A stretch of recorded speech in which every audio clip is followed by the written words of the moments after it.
d'Isère. Chinini, c'est le dernier village berbère habité et c'est le dernier village au sud de la Tunisie.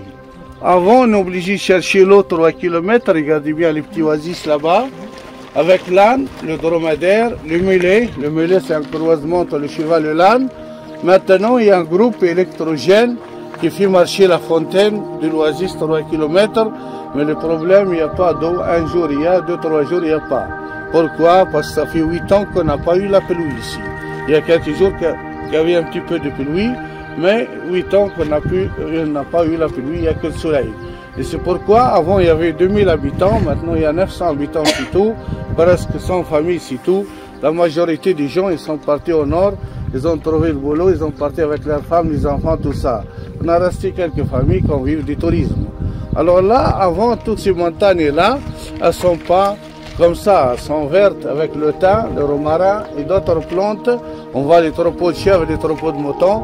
Maintenant, on ne voit rien et comme vous voyez la montagne. Comme avant, on est à 50 km. Vol d'oiseau, c'est les montagnes de sable. Maintenant, c'est à 20 km, c'est tout.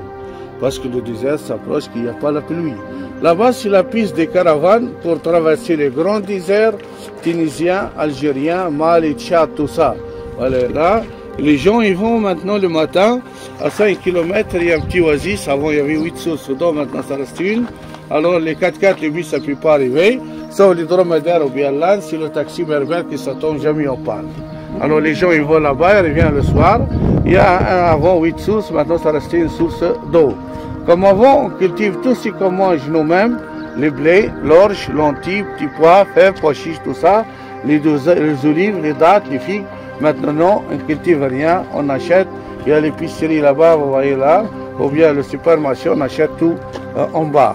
Comme avant, bien sûr, là, c'est l'école. À l'école, avant, il y a 200 élèves, maintenant 70 élèves, c'est tout. Il y a des gens qui sont, comme j'ai dit, la majorité sont partis. À l'école, on mange la cantine, il y a l'Internet, on apprend l'arabe et le français. Il y a beaucoup de gens qui n'étaient pas à l'école, ils parlent que les berbères. Le dispensaire, c'est à côté. Le médecin vient 2 fois par semaine. La santé, elle est bonne. Le plus âgé du village, c'est M. Khalifa. Il a 107 ans, il vit encore. Il y a plusieurs qui ont 105, 103 ans, qui vivent encore. Mon grand-père, il est très jeune par rapport aux autres. Il a 92 ans. Il est parti sur le Dodan avec la famille aux Oasis. Il a perdu la grand-mère depuis 6 mois. Il cherche un autre gazelle.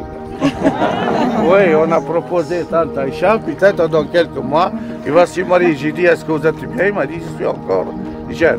Voilà, il y a presque la moitié du village, ils ont les cheveux roux comme ça. Voilà. Ah ouais. C'est les Romains qui sont passés par là. Le restaurant, c'est là. Le restaurant, c'est là que vous êtes.